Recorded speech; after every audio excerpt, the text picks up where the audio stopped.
Deep learning, as we will see, is very different in approach compared to the classical algorithms that we have seen, and it would be extensively used in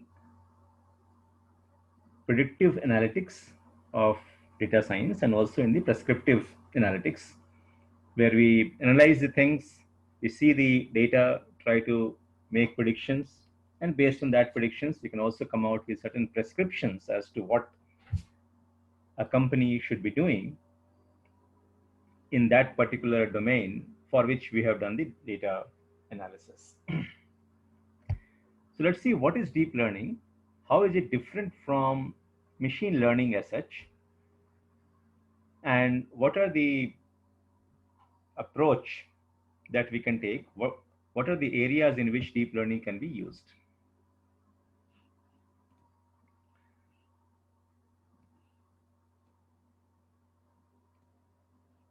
So if you see, the earlier we talked about artificial intelligence, then we said that machine learning is a subset of artificial intelligence, and deep learning, as we'll see today, is a subset of machine learning itself.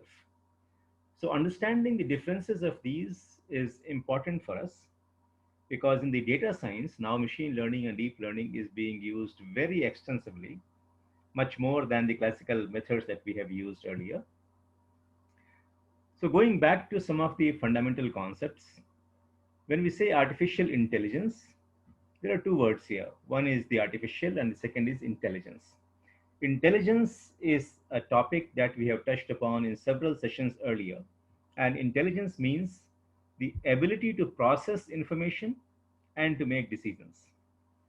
So to be able to store the information, to be able to just process the information is not intelligence. Ability to store the information, as we see in our laptops, desktops, and the server, it can store a lot of information. Wikipedia is a great application for storing the information, but it does not take any decisions based on evaluation of different alternatives that we may have. So Wikipedia does not analyze the data and make a prediction. Similarly, different types of softwares that we have in our system, it does a lot of things, but not all of them are processing the information, and all of them are not helping us make decisions. So intelligence, we say, is the ability to process the information and to make decisions. And when we say make decisions, decision is always about when you have different alternatives available, and then we analyze those alternatives, and then we see that which of these alternatives are helping us meet our objectives in the best possible manner. What are the pros and cons of taking that decision? What are the pros and cons of going this way or that way? And then it helps us say that out of all the alternatives that we have, this is the best one.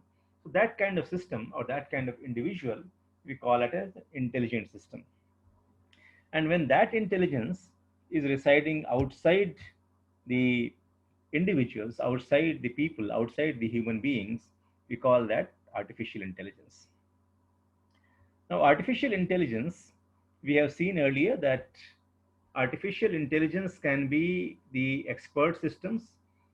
In that case, the intelligence is actually encoded based on the logic that somebody has derived, and that is encoded into some software, and that software runs the intelligent machines. So we have seen this was the case in the software 1.0, where the process was that somebody knows the logic, somebody knows how the system should function. That is first gets documented, and after that is documented, then that is encoded. So as in the typical software company, as you will see, that there would be either the requirements. So the first stage would be requirement gathering and requirement elaboration, where the customer gives the requirement, or if you are working in a product company, then the product managers, they will collect the information from different sources. Then there is a requirement elaboration phase where they will elaborate the requirement, and after that the documents like functional specification document would be written, which will become the basis for the developers to develop the solution. So somebody is giving the requirement, somebody is giving the logic. That logic is first getting documented, and that based on that logic, it is the code is written on different types of platform depending upon the choice of the company or the customer. That requirement or that logic is encoded either on .NET or Java platform or Python platform based on a group of developers. So if you see, the intelligence can be either an expert system, and these kind of systems that I described earlier is called an expert system. It means that there is some expert who is giving the requirement, who is giving the logic, and then that logic is getting converted into the code, which is done by the developers. And then we'll go through the entire cycle of development of the code, testing of the code, and then it gets deployed. So these kind of systems are called expert systems. So artificial intelligence, to start with, we did not really need machine learning. It can be an expert system as well. But nowadays, machine learning is the heart of it because we have enough data available whereby we can derive the logic from the data itself. So machine learning, when we come to machine learning, then there is no explicit coding is required for understanding the logic. Some amount of coding is required to be able to connect the data with the algorithm. So for example, when we run the fit function, we need to provide that this fit will be done depending upon whether we are doing clustering or classification, whether that fit function will take only data of the features, that is only X values, or it will take features and labels, which is X and Y. So some coding is required, but that coding is not really containing the logic. That coding is more about which libraries are useful for me, how do we instantiate those libraries, how do we train the model, how do we analyze the results, how do we get the results, how do we visualize. It's more about that. We are not writing the regression logic there, we are not writing the classification logic there, we are just calling the classification libraries. And then these libraries or this code learns from the data. So if I feed a different data set, a housing data set, the same code will find out the pattern in the housing data set. And if we feed digital, the image data set of different types of digits, then it finds the patterns in those pixels and says that whether the combination of these pixels is a digit 1 or 8. So the same logic is finding out the pattern, is finding the same code base which we use for machine learning is finding out the pattern, is finding out the logic in different kinds of data sets. So in the machine learning, we don't explicitly code the logic. The logic or the underlying pattern, the underlying structure in the data, that is derived by the code automatically. So that is the main difference between the expert systems and the machine learning system. And as machine learning algorithms have become more and more powerful, as the computing power has become available to us, and as more and more data has become available to us, and we have talked about the coming together of these three forces which will which makes the machine learning possible. One is large amount of data, which is big data. Second is the computing power, which is increasing every day, and the cost of the computing is also coming down. And third thing was the machine learning algorithms. So when these three things came together, then a large part of the artificial intelligence universe became machine learning. So machine learning occupied larger space of the artificial intelligence universe. So, and that portion is going on increasing. So it's not that the expert systems are dead. No, a good amount of systems are still getting developed where the expert systems or the knowledge which the human beings have in their mind that is getting encoded. But machine learning, where we feed the machine with data and then it finds out the logic by itself. So we move from the uh, logic to data. So first logic was getting encoded, and that piece of the software which was incorporating the logic, that was processing data. So earlier the process used to be that you have a code, then you have a data, and then you have the outcome. But now with the machine learning, data comes first. We have the data. From that data, we find the logic, and that with that logic, we make prediction. So that's the difference which the machine learning has brought in.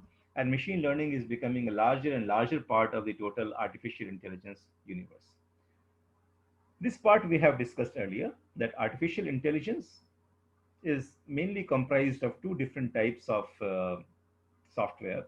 One is the expert system, and the second is the machine learning. Today, we will see that even within machine learning, the deep learning aspect is becoming more and more prominent. Deep learning is occupying more and more space in the machine learning universe, and we will see why. And in that context, we also understand what are the different types of uses that the machine deep learning can do, how they are different from whatever we have learned till now. So if we come to deep learning is a subset of machine learning, but this machine learning is performed using what we call as the neural networks. So neural network is what defines the deep learning, and the word neural network has been derived from the neuroscience, from the biology, and we will see that there are certain similarities between how our brain functions and how the deep learning algorithms function. But while we are doing this comparison, we should be also wary that there is some similarity, but it's not that in the deep learning we are trying to replicate how our brain functions. No, we are not doing that. But yes, there are certain ideas which are taken from the field of biology and transferred into the field of deep learning. And in some way, there is some similarity between the how does the brain function and how does the deep learning algorithms function. But the simile would end at some point of time. The deep learning has its own logic, which is very, very different from the uh, biological functioning of the our neurons. So we'll see that what is the similarity and where does the similarity end. But deep learning is that part of the machine learning which is using neural networks. So the underlying features and how does it the network works? It is that the underlying features are detected by the algorithm itself. So when we uh, ran the regression algorithms or the classification algorithms or even the clustering algorithms, there the features were being defined by us explicitly. We also went into the feature engineering. But as you will see that one of the distinctive features of the deep learning is that the features itself can be derived from the data. So not just the processing of the features, but the derivation of the feature itself can be done from the data itself. And that you will see very clearly when we go to computer vision, when we go to the natural language processing, we will see that the foundation of that. So in the natural language processing, when we are trying to predict that as you are typing on the keyboard, what could be the possible next word, we are not really, during the training process, we are not defining the features explicitly all the time. When we are training the computers to distinguish between a cat and a dog image, when we are trying to extract the different objects which are there in a given picture, then we are not defining the features explicitly for the training of the system. So we just feed the image, we just feed the text, and the system is able to derive the important features by itself. So there are two things in machine learning. The most important thing is that machine learning works based on the design of the neural network. And the second aspect is that the derivation of the features which will go into the processing of the algorithms, that also is derived by the deep learning algorithms itself. So as you can see that in terms of automation, deep learning is one step ahead of the classical algorithms that we have learned till now in the machine learning. And machine learning takes the entire idea of intelligence one step further, because then it says that intelligence can actually be found out from the data, and not really, it need not always be explicitly encoded or explicitly coded for by the human beings. Okay, you also see the timeline of these things, that deep learning, the popularity of deep learning is as recent as 2010. It means that deep learning is still just about a decade old, and that's why we feel that in terms of deep learning, in terms of machine learning, especially in terms of deep learning, we are still at the very initial phases of its development. It's just about 10-year-old idea, and we have seen that how widely it is getting used in different types of application that you use in the Google Maps that you use, or when you interact with Alexa, or in robotics. A lot of these things are being used, and that is only about 10 years old. So there is a long way to go. While machine learning is now roughly about 40 years old, and as we have seen earlier, that artificial intelligence by itself, it is now about 70 years old, because the first conference was held in the 1950s, in 1956 to be precise. The first conference was on artificial intelligence was held in 1956. So artificial intelligence as a concept has been there around for about 7 decades, but it has become more of a reality today because of the combination of the factors we talked about. So first I'll come to this slide and then I'll go back earlier. Now we see that if deep learning is something which is based on the neural network, we need to understand what is this neural network and why do we call it a neural network. So maybe, yeah, let's first come to this slide because we are talking about neural networks. So I'll try to connect this.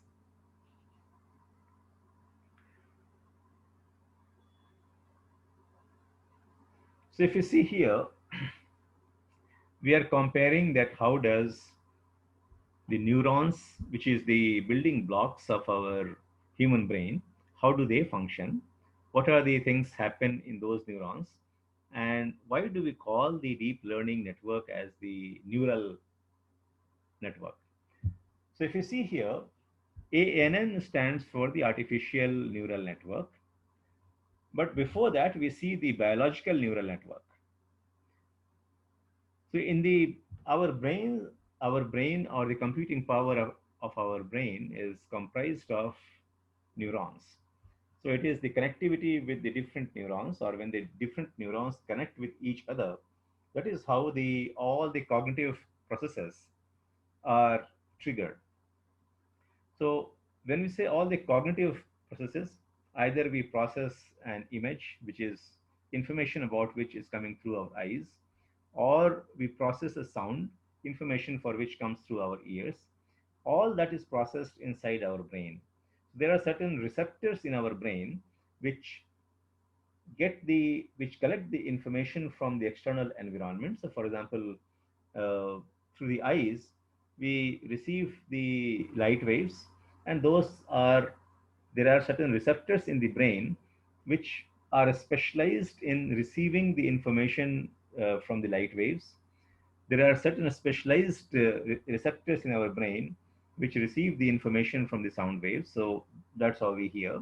And then we have other types of specialized systems throughout our body where we get the sensation of the touch, or even from our internal organs, there are the neurons which pass on the information of what is happening in different types of bodies to the brain. So there are certain specialized receptors which receive the information, and then so these are called the dendrites. So the neurons, they receive the information either from other neurons or from these receptors. And this is how they are actually look like inside our brain.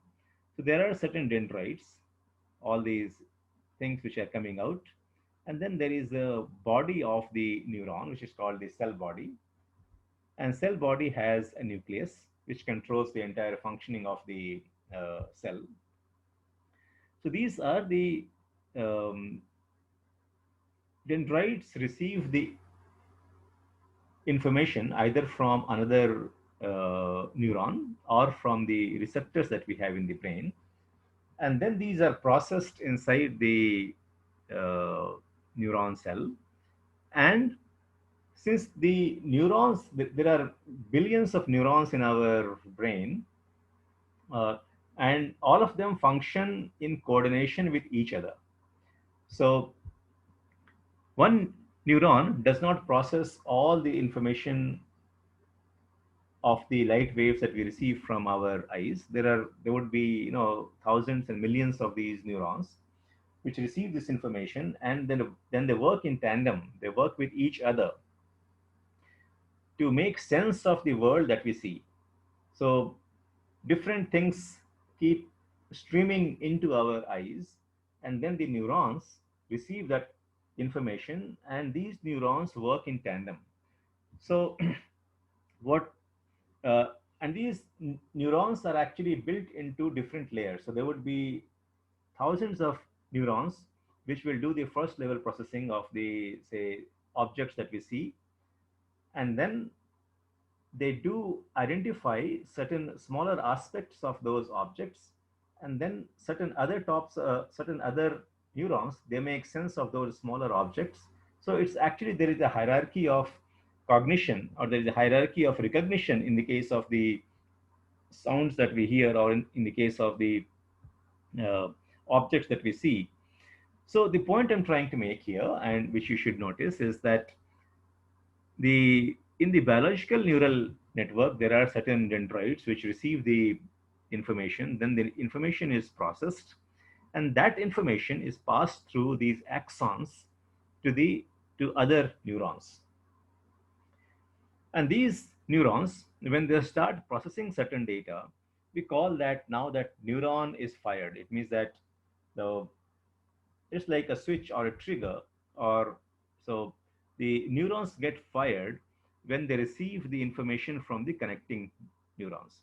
So this neuron, what we are seeing here, it may be connected to n number of different neurons, although here in the diagram we are showing only one, but each neurons would be connected with several other neurons. So they receive the information simultaneously from these neurons, and based on what information they receive from different connecting neurons, the information would be processed here, and say that if this is the type of information which is flowing from different types of neurons, then possibly this is the object that we have, and recognition of that object would be done by thousands of neurons put together. So that's how our brains function, and this is a very widely known process now. There's a lot of research which has gone into the biology. Now people can have a very good picture of how our brain is functioning internally. So this is how our mind or our brain processes the information. Now, if you see the architecture of the deep learning networks or the artificial neural networks, it works something on the similar lines. What happens here is that we provide the inputs. So there is an input layer.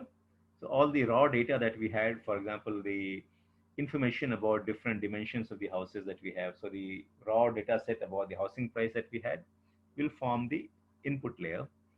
The digit recognition database, where each digit was expressed in terms of or was represented in terms of pixel. So that pixel data that we have, that becomes our input layer. Or for that matter, whatever data that we are going to process, whatever data we receive, is our input layer. And that input layer, traditionally we express as x. So here you have n number of features, x0 to xn. So that's the input layer. Now, in the neural network, what we do is that these inputs would be received, and then we assign certain weightages to these inputs. Now, assigning the certain weightages, that also we have seen in our regression algorithms, that regression algorithm was mapping the x to y. Okay, so here if you see, the y is here, and we were mapping the x directly to y. There were no hidden layers in the regression algorithms that we had done, or the classification algorithms that we had done.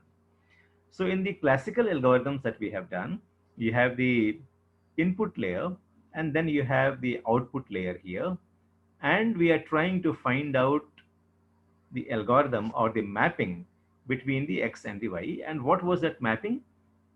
As we have seen in the case of regression, that we try to find out the relationships. Suppose here we have x0, x1, x2, and x3.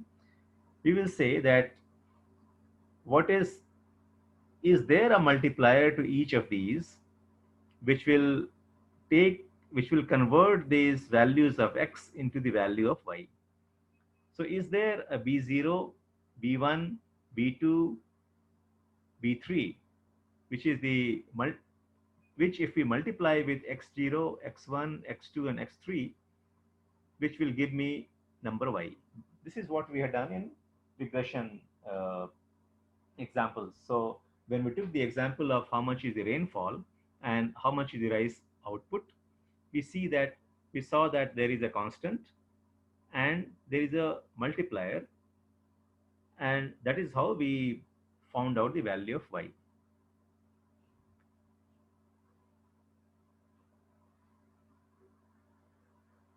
Just, we'll take 1 minute to revisit what we had done in regression, so that the idea becomes just fresh in your mind. So if you see here in the graph here, that was the final formula that we had found out. It was 81.7 plus 0.0264 multiplied by x, and x here was the rainfall. So this was the formula which was giving us the closest representation or closest mapping between the rainfall and the rice production. So it was in the form of y is equal to bx plus c. X is given to us. The algorithm was finding out the values of b and value of the c, and that is what we call is the mapping between x and y. So this, in this mapping process, we are trying to find out the value of b and the value of c, which is a constant, and that's how we had found out the formula for this regression line between the rainfall and the rice production. When we come to the deep learning, we are doing something similar, but there would be a very critical difference, which I will talk about. So if you see in the classical algorithm of regression, we were going directly from the x to y. We were coming from here to here, and there was a mapping function that we were trying to find out. What we are doing in the artificial neural network is that we are doing the same process, but in different stages. So we are finding out a mapping between the input layer, and we will introduce several different layers, which is called the hidden layer. Why is it called the hidden layer, or the different layers of computation? And these layers would be called hidden layer. And why they are called hidden layer?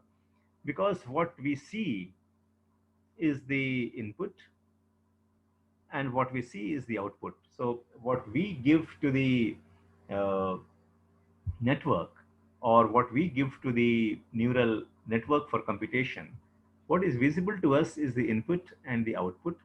We do define, or and the computations at the different hidden layers is actually not immediately visible to us. Of course, we can go and derive that data, that what were the different computations done and what were the different values at different stages. But uh, these layers are hidden from us, or their computation are actually hidden from us unless we go and explore it. So this is the reason that we call these layers all the layers between the input layer and the output layer, we call that as the hidden layers. Then you see what do these layers consist of. So the input layer, that is very obvious, that all the different features or the data set that we have at our hand, that is called the input layer. Then we give instructions or we define the hidden layers and say that what will happen in the hidden layer. So what computations will happen in the hidden layer, that is partly defined in the neural network architecture and partly the logic itself takes care of. But essentially what we do is that we say that these are all the inputs that we have, that is x0 to x3 in this example. These are the four features we have. Assign a weight with which all these features will be multiplied. And then we find the value of each node here, and these are called the neurons. So each hidden layer in the neural network is comprised of a number of nodes. Now, how many nodes it would be, that would be a part of the definition that we will do. So when we define the neural network architecture, we will define that how many layers we want, how many hidden layers we want, and how many nodes or how many neurons will be present in each layer. So in this example, what we have is that we have two different hidden layers, and each hidden layer is comprised of three different nodes or three different neurons.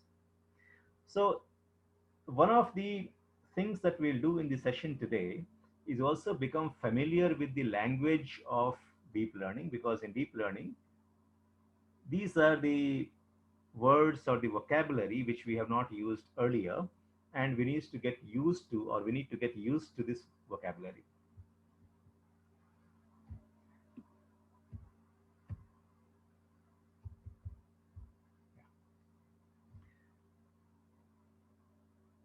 So when we define the artificial neural networks, we have talked about the input layer, then we have talked about the hidden layers, and we have talked about output layer.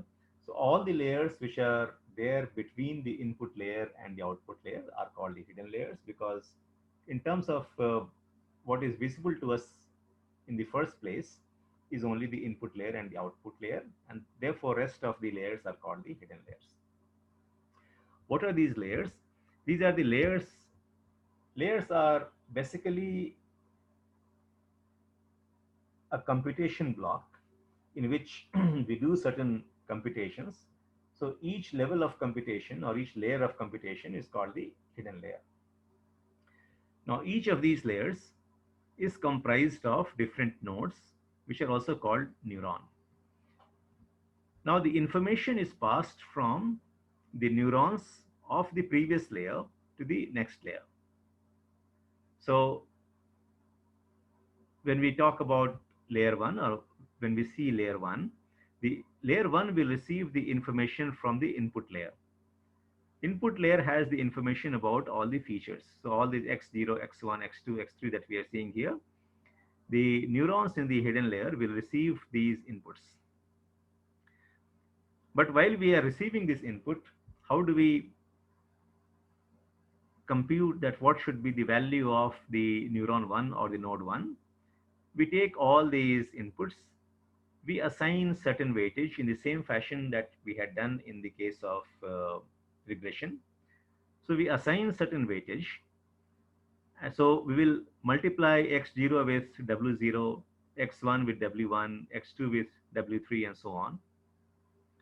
And then we compute the value of each of these nodes or each of these neurons in the hidden layer. So as you are seeing in the diagram here, that we assign certain weightage to each of these neurons, then we find out the value of this neuron. And similarly, each of these input is contributing to the computation of the neuron 2 and computation of the value of the neuron 2, neuron 3. So if you see here, there are two signs that you are seeing. One is the summation sign, and one is the activation sign. So this sign, the sigmoid sign or the S sign that you are seeing here, is called the activation, and this is the summation. So each neuron actually performs two functions. One is that it aggregates the values that we derive by multiplying the x0 with w0, x1 with w1. All of these things will be added and we will receive some value. That is the value of the neuron. Then on that computed value, we apply certain activation function, which we will see here. Yeah. So if you see, this one is in some more detail. So I have the values of x1 to x0, and I also have some constant value. So this one was the when we had the regression algorithm, it was y is equal to bx plus c. So c is the constant here. So the value of this could be any constant. But what we need to focus on is that I have certain features x1, x2, x3, x0. Now to be able to derive the value of each neuron, we multiply each of these with a given weight. Now, what is this weight? This is the weight which our optimization algorithms or the deep learning network or the network will eventually find out. Just as we have done in the case of regression, regression was finding out the values of these weights, which there we had called as B. Here we are calling at that W or the weight. So the regression algorithm was actually finding out the most appropriate weight, which if we multiply with x1, x2, x3, will be closest to the y. That is the same thing we are doing here. So we are assigning a weight. With this weight, each of these values would be multiplied, and then we take a sum of these values. So the value of the neuron is x1 w1, x2 w2, x0 w1 plus a constant value, that is the number that we derive. The difference between the regular regression and the neural network that we'll see, that this process, after having found out the sum of these multipliers or sum of these multiplications, then we apply what is called as an activation function. So mathematically, this is the expression which we say that wi multiplied by xi, and the sum of the entire thing wi xy as I go from I0 to n. But after I found out the sum, we apply an activation function. So activation function, there are different types of activation function we'll talk about. Why do we use the activation function? This is the key difference between the deep learning network or the neural network and any other kind of network that we have seen. And therefore, it is very important to understand what is this activation, why do we really apply the activation, and what is the benefits that we receive from this activation. But first, let's understand the process. The process is that we will assign some weight. We'll multiply these weights with the all the inputs that we have. Then we'll find out the sum of that. On that sum, I'll apply an activation function, and this activation function could be something like this. That we can say that if the value of this function or if the value of this sum that we receive here, if that is 0, if that is greater than 0, then we will assign a value of 1. And if this sum that we are seeing here is less than 0, then I'll give it a value of -1. It does not matter what the value of what is the sum that we receive here. It can be plus 250. Even then, our system will give it a value of 1. It can be any value less than 0. I will assign a value of -1. So I'm not just taking this value for my further computation. We are converting that value into something else by using an activation function.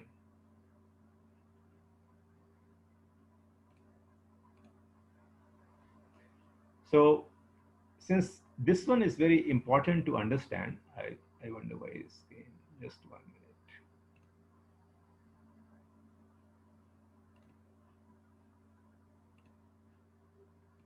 Yeah. Understanding this part is very critical for you to understand the entire concept of the uh, deep learning. And therefore, I would like you to, I'm so I'm keeping my chat window open so that you should confirm that whether if you are moving along with me, or is there something that you're not able to understand. So please confirm this on the chat window, that whatever we have discussed till now is clear to you, what we are doing in different layers, how the value of nodes are being computed. Obviously there would be certain doubts, and these are the doubts I would like to clarify. So what we are seeing here is, first we talked about the architecture of the neural network. Where it is, yeah, we are seeing the architecture of the neural network. So here we will have the input layer. Then certain computations will happen based on the values of the input, and we'll assign a weight to each input. Based on that, we compute the values of the neurons in the next layer. We compute the values by taking the sum of the multiplication between the weights and the input values. Then we apply an activation function. Now, whatever is the outcome that we receive from the activation function, now that becomes the input for the next layer. So whatever the value of this neuron we derive for neuron 1, 2, and 3, that becomes the input for the next layer. So here, although in the diagram we are showing only 2 layers, we can expand this number of layers to 2 layers, 3 layers, 4 layers, but the process of the computation between these layers, or the passing of the information between these layers, will remain the same.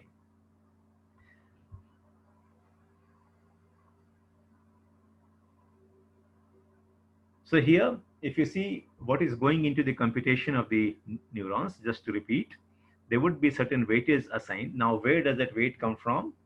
This is what should be the ideal weight. That is what the optimization algorithms will find out. And we have discussed earlier the concept of the stochastic gradient descent, where the system, by comparing the outcome with the expected outcome, or comparing the prediction with the expected outcome, will find out the loss, and based on that loss, the values or the weightages are modulated, or the value of the weights are changed to see that which one gives us the closest approximation to the y.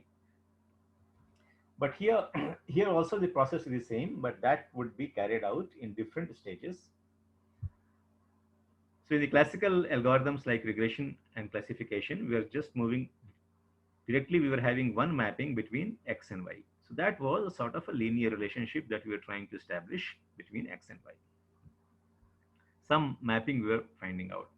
The difference here is that this computation will now be done in different stages. And one of the key differences, that after we have found out the sum of the multiplication between the weightages and the x value, we are applying an activation function. This activation function could be as simple as saying that if it is greater than 0, then the value would be 1. If it is less than 0, I'll put a value of -1. Or there are several other kinds of activation function that we'll talk about. But the key idea here is that after we have found out the sum, we'll apply an activation function. Now, if you see, because of that activation function, the nature of the computation changes. That is, if we are not having this activation function, and if we just take the summed value for the next computation, what will happen? I have some value which is summed here, and then we will apply certain other weights, and then we'll find out the value of the neurons in the next layer. So mathematically, what happens is that if you do this operation even several times, that is, here you have a linear equation. Let me see which slide it has. Yeah. So let's focus on this part of the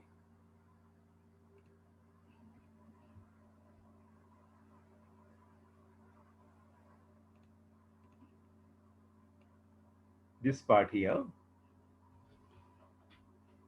which is If we have, say, two functions, the first function is 2x plus 3, and the second function is 5x minus 1. Now, suppose here 2 is the multiplier in our first layer. So x is my input, 3 is the constant, and 2 is the weight. So at the first layer, we are doing this computation. Whatever is the output, we are receiving, and then we are applying another function in the hidden layer. And that function is, again, we have a constant, and there is a multiplier or a weight assigned with which the x value, and here in the second function, the x is whatever we had received from the first function. If this is what we do, then effectively, if you see, if we take the function g of x, and then whatever is the output that we take as a function f of x, then it takes the form of 2, and then the function g is actually 5x minus 1 plus 3. And then if you see these two functions, when applied onto one another, uh, it actually transforms itself into 10x plus 1. So eventually what we say is that if we take two linear function, then we can always transform that into another linear function. This part is very important to understand, that what is the difference which a neural network makes and why do we have the activation function. So what happens is that if we don't have the activation function, if we just go on applying one function on the other, then all of these can be converted into another linear function. It does not matter how many functions we have. What I mean to say here is that in the neural network architecture, does not matter how many hidden layers we have. If we don't have this activation function, if we just take the computation that we do from x, multiplying that with w0, w1, w3, and so on, we find some number, then we repeat this process and we apply another function. All this function can eventually be reduced into a single linear function. And therefore, it does not really make a difference whether you are having two functions or five functions.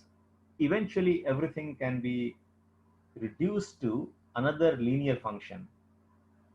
And then we'll see that this neural network that we are trying to create here, it doesn't really help much, because all these different layers of computation could eventually be compressed into just a single computation, and then it becomes just like what we were doing in regression. But the difference in the neural network, therefore, comes from this activation function. This activation function does a non-linear transformation of these linear values. It means that whatever these values are, I apply some function, like whether if it is more than so and so, if it is more than 0, then my value is 1. Now this transformation is a non-linear transformation, and therefore once we apply this activation function, then you will not be able to convert the sequence of the hidden layers, or the computation that we do in the sequence of these hidden layers, you will not be able to reduce that into a single linear function. So these activation functions bring what we call as the non-linearity in the entire computation process. And why do we need non-linearity? It is because most of the things in our real life, as we see, are non-linear. Anything that you see outside which is not built by human beings, you will hardly see a straight line. You see the mountains, you see the trees, none of them are actually structured in a straight line. Or you see the shape of the human body or an elephant, anything that you see in nature is hardly anything which is built in linear fashion. It's only that we have constructed, for example, the edges of your laptop or the table. We construct, as human beings, we do construct several things which are very linear, or it's a very straight line, but nature is hardly linear. And it happens also in our businesses, in the data that we collect about nature, uh, about the weather, about the biological sequences, majority of the data or the very large majority of the data that we encounter is not really linear. And that's where you start seeing the limitations of the classical models, which are actually finding out not only the linear, I mean, it will not always be linear. It can be, we can find out very easily the relationship if it is circular or elliptical, but the irregular in shapes we cannot identify with the classical tools. But because of this non-linearity that we are bringing out, we are able to identify the shapes and sizes and the patterns which are non-linear in nature.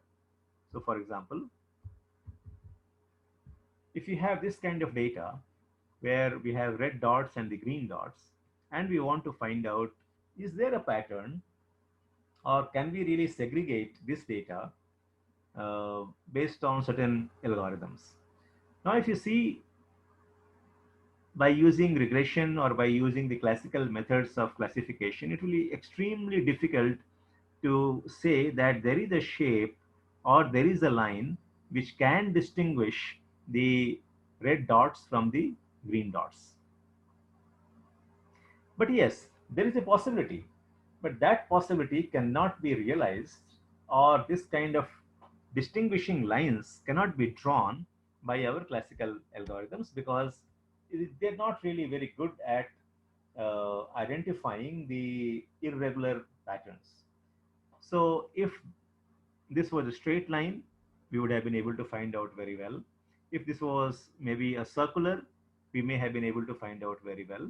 But if the uh, shape of the or the structure or the underlying pattern is non-linear and is irregular, then the classical algorithms are very weak because they can identify the regular shapes but not the irregular shapes.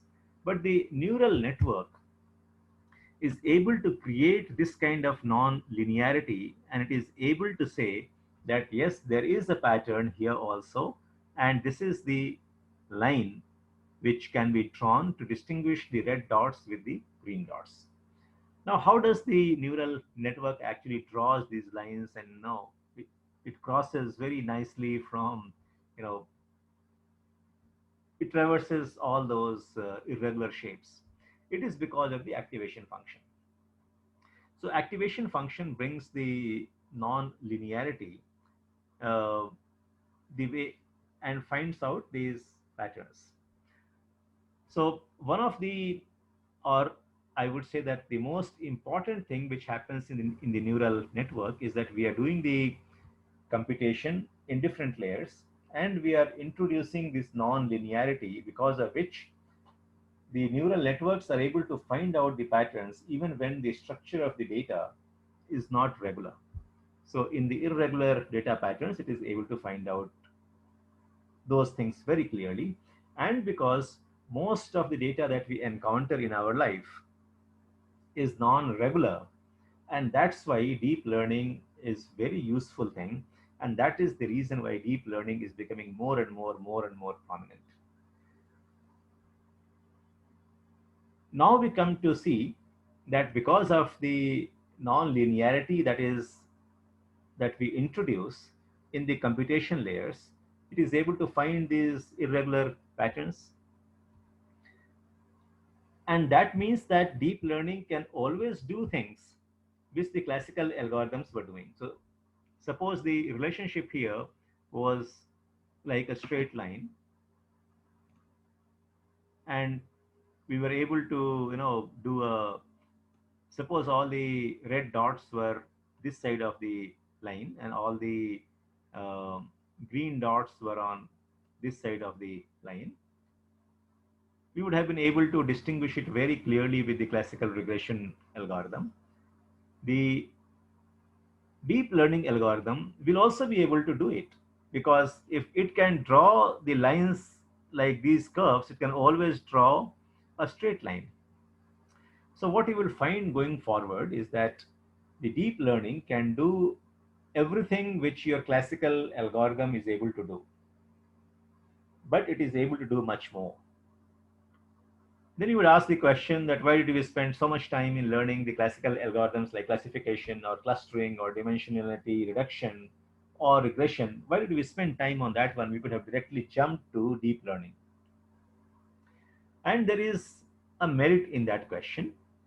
And as we progress, as the computation power becomes more and more available, many times we do question that do we really need to use the regression or the classification, the classical regression or the classical uh, classification at all? So the answer to that is again that deep learning can do lot many more things, but the classical algorithms are able to do certain things more efficiently, because deep learning will again go through the same computation process even to find a straight line, which we don't really require because that is easily done by uh, the classical algorithms. So there is a use of those classical algorithms wherever we have the regular patterns like the circular patterns or the electrical patterns or the straight line patterns. Classical algorithms will be much more faster. They will give you a straight answer. And the deep learning algorithms will be more computation intensive, although it may still give you the same answer.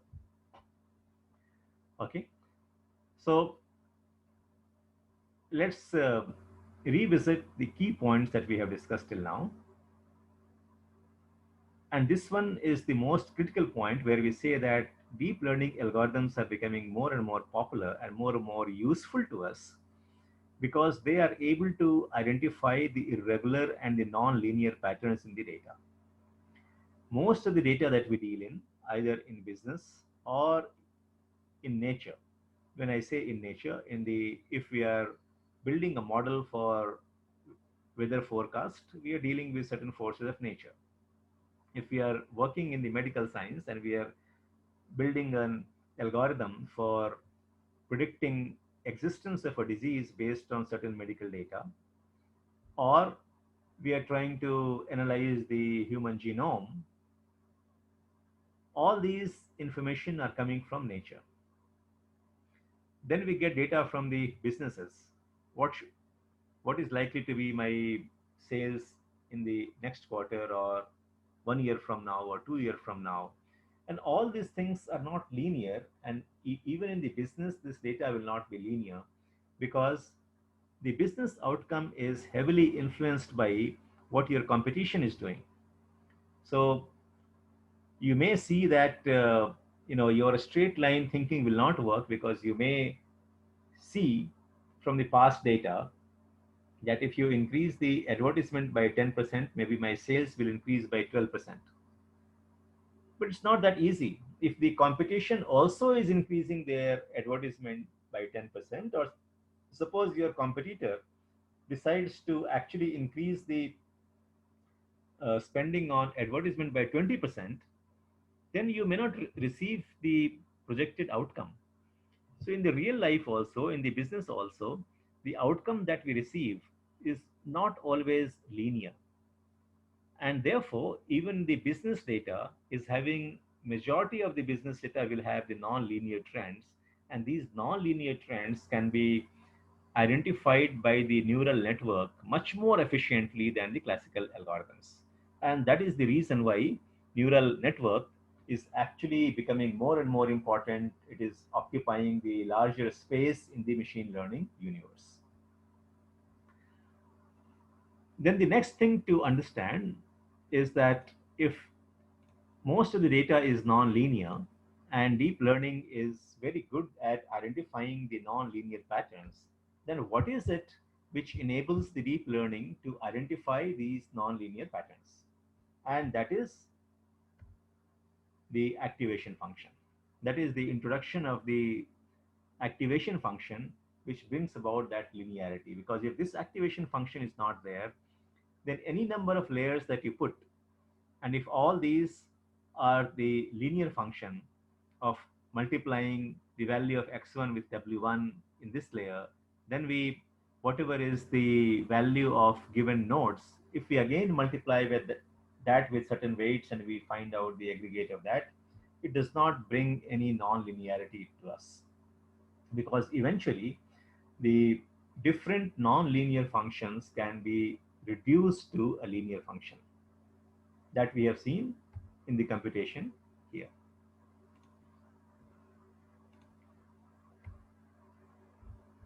So we have seen here that does not matter how many linear functions you have in a series, eventually they can be reduced to another linear function. And that's where just having these different layers and not having a non-linearity here will not really help, because even if I have this function without this, all this uh, multiplication and summation, and if we don't have this activation function, then eventually all these layers we can reduce and bring them into a single linear function. So these activations are of different types. As we go along, we'll see. Some of the common ones would be what is called as the ReLU. I think I have some of those things, a slide for you. Yeah. So if you see, these are the different linearity or the activation function. We can have a sigmoid function or a tan H function or a step function or a ReLU function, which is called the rectified linear unit. So these are the different types of functions that we use. Where do we use? What is the implication of these functions? How they are computed? That we'll go into detail later. But if you see the sigmoid function, we apply whatever the value that we get after summation, that value we convert by this function, and the function is 1 by 1 plus exponential of minus z, and that brings everything between -1 and 1. So does not matter what the value of this z is, or the what is the value of that sum that we receive after multiplying the weights with the input. Does not matter what the value is. This function converts those values or brings them within the range of -1 and 1. Same thing happens with the tan h. So these are the different values, and the ReLU that brings everything between 0 and 1. So that is how the ReLU function actually works. So these are the activation functions that we will use. So coming back to the architecture of the network, we start with taking the x values, we multiply that with certain weights. At this point of time, we are not worried about what those weights are, because these weights are the one which will be optimized by the system or optimized by the deep learning algorithm. So the objective of the deep learning algorithm itself is to find out these weights. Okay, given that, given the computation logic and given the activation function, given the x and given the y, the what does the deep learning algorithm does? It will find out the value of these weights. That is what they do. So what is now happening in the inside the neural network that we'll define? So the architecture of the network is for us to define.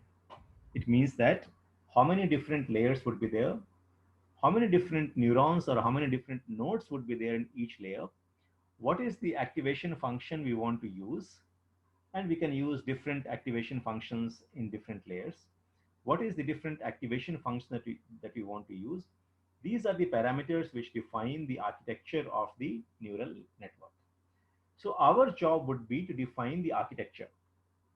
So as we go into the coding part, we will see that what we do in the coding for the deep learning network is define the architecture of the network. And what does this architecture comprise of? The architecture comprises of how many hidden layers you want, what are the number of neurons that you want in the hidden layer, and what would be the activation function. So these are the three main parameters that we'll use. Of course, there would be a few more that will get introduced to as we go into the coding part, but these are the three main things that you will define. And of course, the layers themselves can have different computation logic. What we are showing to you here is one type of computation logic where we are just multiplying each of these x1, x2, x3 with a given weight, but we can do different types of computation. And therefore, the nature of the hidden layer itself could be different based on the type of computation that you want to do. So we have seen that why deep neural network, because it can handle non-linearity like nothing else can handle today. That is what makes it so useful in different domains, because the actual data, the actual structure in the data, the actual underlying patterns, they are not always linear or the regular patterns. These patterns are non-linear, and the deep learning network is able to find out these non-linear patterns much better. So that's why we use deep neural network. Next question is that, okay, if it is able to do that, why is it able to do that? It is able to do that because in the architecture of the deep neural network, we introduce non-linearity consciously. And this non-linearity is coming because of the activation function. So activation function takes the computation which has been done based on different computation logic. Like here we are multiplying all the weights with the input values. After finding out the sum, it converts that sum into something else. It can be using a sigmoid function. We can convert that to any number between -1 and +1. If we are using activation function ReLU, then the values become between 0 and uh, 0 or higher than 0. So these non-linearity function or the activation function, that is what brings non-linearity into the entire computation process. And because of the flexibility of which activation function we want to use and how many layers that we want to have, the deep neural networks can actually create different types of, or it can distinguish different types of nonlinear patterns in the data. So now we have seen that how that non-linearity comes in, what is the architecture of that. So some of the things and um, other thing that we want to achieve in this session is becoming familiar with these terms that we have used which define the neural network. So we talked about the neural network because we are these networks are created in some way, not uh, always. So the inspiration is taken from the biological neural network, and that's why these networks are called the artificial neural network, or many times just the neural network in machine learning. So because if you see, the process is very much the same. The dendrites receive the information from the other neurons, which is called the synapses here. So no, the um, so you have the dendrites, you have the cell body, you have the axon, and you have the synapses in the end. So these synapses are which provide the information to another neuron. If you see the similarity between the artificial neural network and the biological neural network, you will see that here also there is an input layer, which is similar to the dendrites. Then there is a cell body here where the computations happen. And these are all these neurons that we have. Then from each layer, you pass the information to the next layer, just as the uh, neurons in the brain, they pass the information from the through the axons and the synapses. So because of that similarity, they are called the neural network. And why are we using the word deep neural network is the question. So the depth of the network is determined by how many hidden layers that we have. So here in the diagram, I have shown you two hidden layers. And suppose I create another neural network with say 10 hidden layers. So the second network is a deeper network because it has more number of hidden layers. So depending upon the number of hidden layers that we have, the network becomes more and more deep. And that's why we use the word deep neural network, because in most of the cases, you may end up using maybe 4 or 5 or more hidden layers. So that's why they're called deep neural network, because the computation is not happening in one layer, the computation is happening in different layers. So higher the number of layers that you have, higher the number of hidden layers that you have, you will say that this network is deeper. And that's where the deep neural network comes from. Then you will come across different types of layers, and the most common one is what we call as the feed forward network. So if you see, this network is feed forward because the information is always passing forward. So we do the computation from the input layer, we multiply all the x's with the weights. That information goes into the hidden layer 1. There we apply the activation function. Then whatever value that we receive after applying the activation function, we multiply that value again with some weight, and that feeds forward into the next layer. So this kind of network is called a feed forward network, and most of the networks would actually be the feed forward network. But in some cases, during the process of computation itself, we take a feedback. It means that whatever computation has been done here, it either comes back here, or whatever computation that we have done here, we retain that information. And when the next round of computation we do, we will use the values that was derived in the last round of computation. So not all the networks will be feed forward. And why do we do that? Because if you see in certain scenarios like the natural language processing, if you're trying to predict what is the next word that you're going to type, it depends not just on the previous word, but the words which are previous to previous and the sequence of the words. So it has to take the information about the before I can predict what would be the next word, I need to have the information from the different layers, and we can see the combination of the different words. And that's where we need to go back to the previous layers, or we need to provide the feedback to the previous layer. And in those conditions, it's not always feed forward because there is a feedback loop. We'll come to these varieties as we go into the natural language processing or the different other types of recurrent neural network. So, but the most common one will be the feed forward network, where the computation are being done in different layers and the information is always fed forward, okay, while the computation process is happening. But the information does not always feed forward. I mean, the computation will always feed forward, but during the optimization process, we always have the forward pass and the backward pass. So when we are in the feed forward network, as we are doing the computation and passing on this computation to the next layer, again doing the computation, applying the activation function, then again pass on the information to the next layer.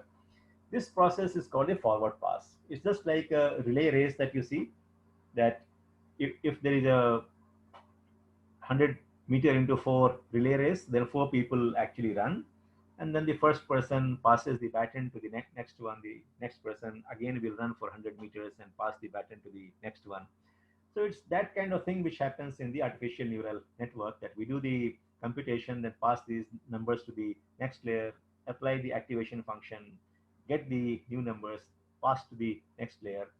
This process is called the forward pass. What happens after we complete the forward pass?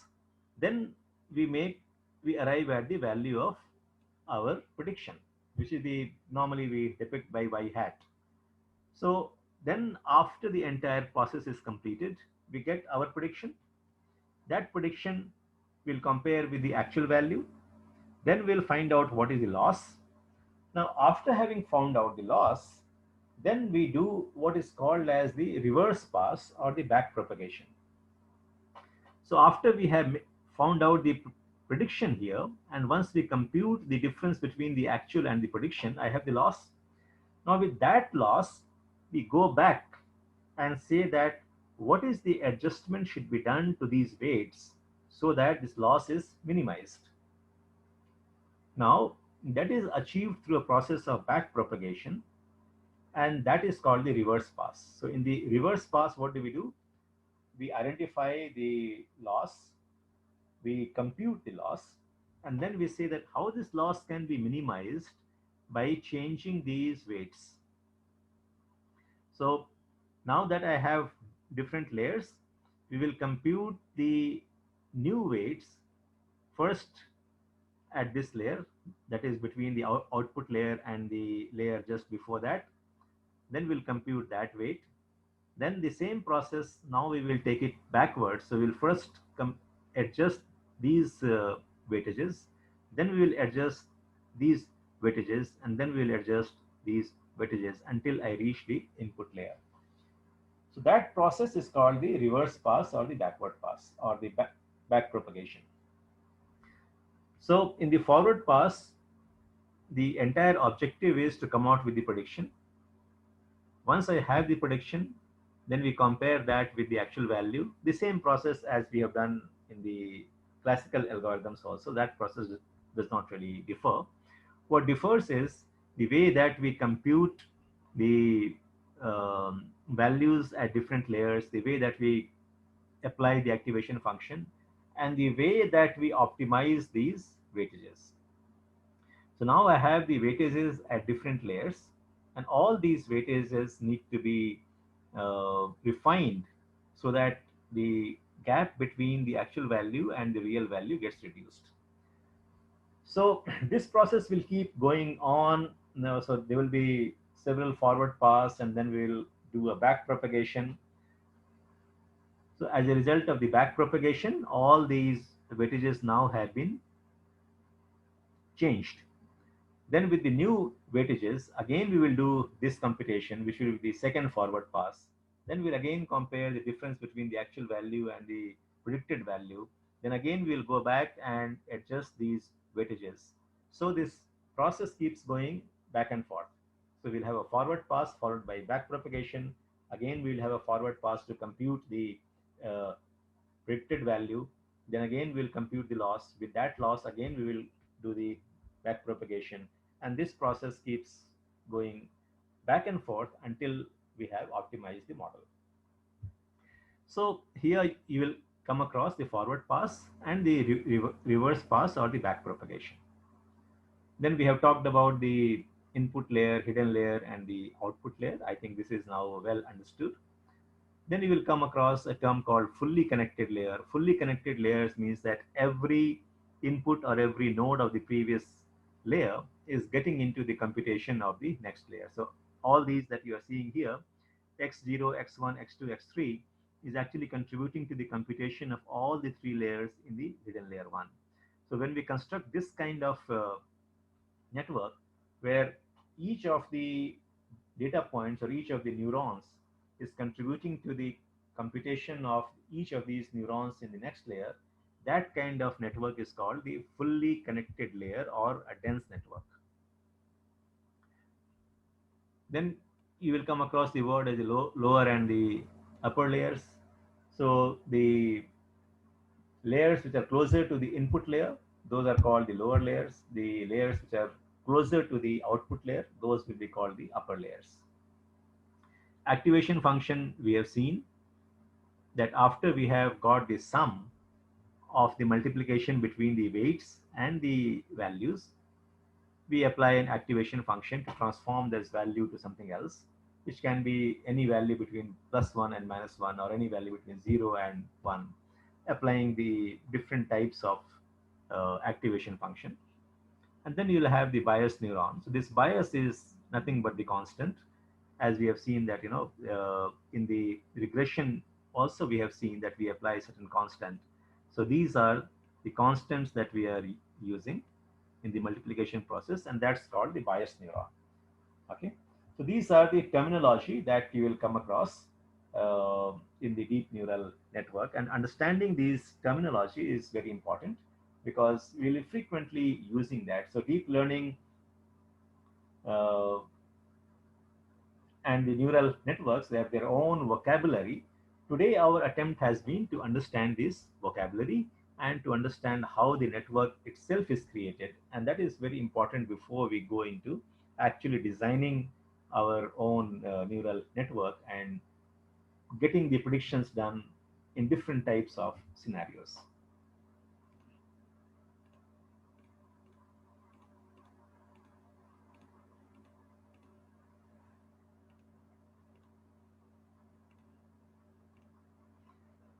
Okay, so now we come back here and say that what happens in these different layers? Why do we have so many layers?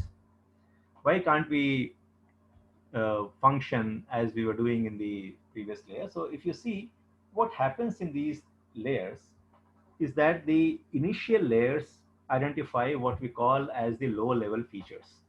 So for example, if this face is the raw data, and the problem that we are working with is to identify this face, that who this lady is. Okay, so we, we, we will create a deep neural network. When we say that it is a deep neural network, it means that I have several hidden layers.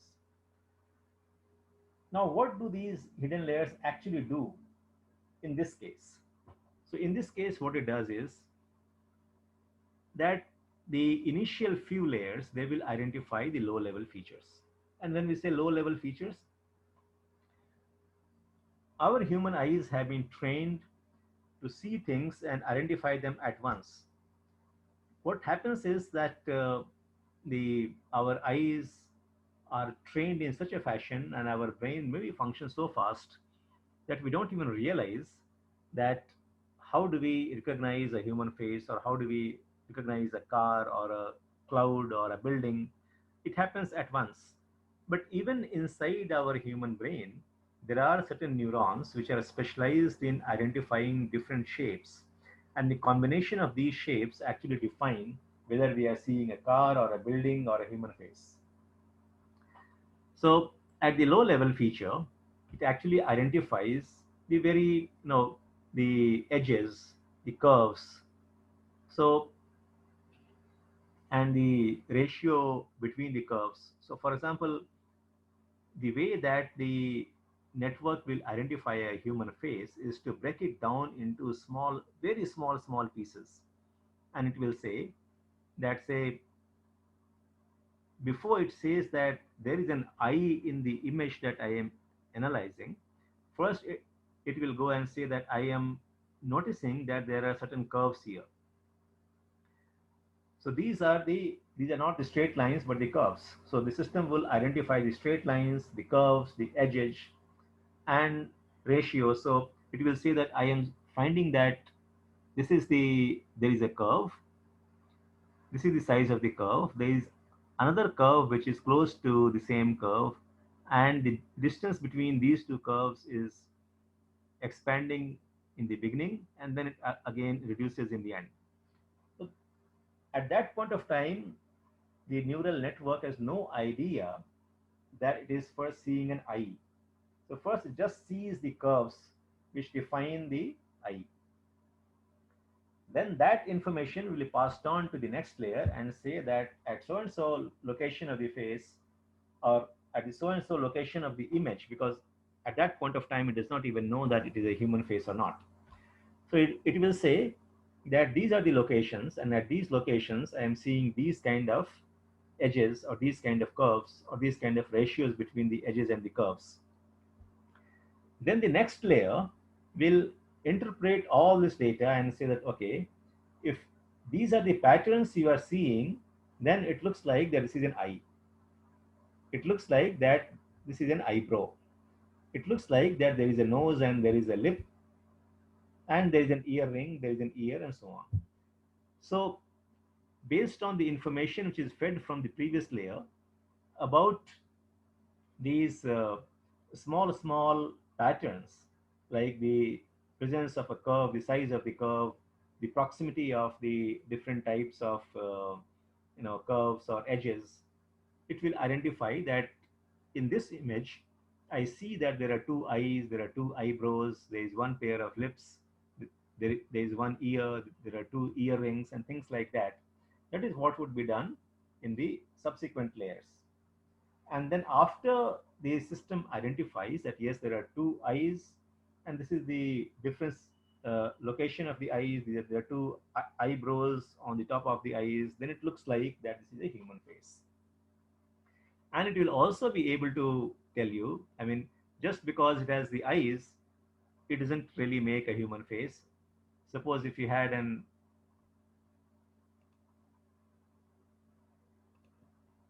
one eye here and one eye here, it's not really a human face, isn't it? So the system should be not just the presence of the eyes, but also the location of the eyes, the distance of the eye from the nose and the ear, all these things it will see here, and then it will be able to make a prediction that this is a human face. Now, having identified that this is a human face, then it can go and proceed to the next level so that who that person is. So that's what eventually happens in the different layers of the network that we have. So if you see in terms of now, as we go into the deep neural networks, we'll not just talk about the numbers, we'll also talk about the images, we'll talk about the speech, we'll talk about the text. And in that context, we will see that these, and that is what I was talking earlier, is that the feature recognition is done by the algorithm itself. We are not feeding any data about how the eye should look like, or how the eyebrow should look like, or how the lips should look like. The system will figure out by itself. Okay. So when we create the neural networks, this is how they function. So in the initial one, they will recognize the low level features, and these low level features gradually get aggregated in the subsequent layers, and that's how the neural networks are able to figure out first the very low level features, then with the combination of the low level features, they will be able to figure out the medium level features, then the high level features, and then we are able to recognize the whole pattern. And that pattern can be in an image, that pattern can be in a sentence, that pattern can be in a book, and that pattern could be in the data at large.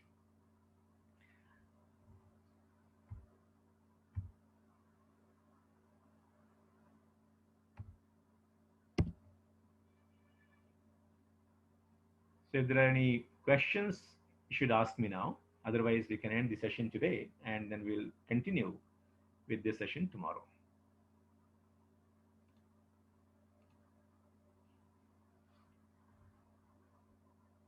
This presentation would be available to you in the common folder. You can always refer for any doubts.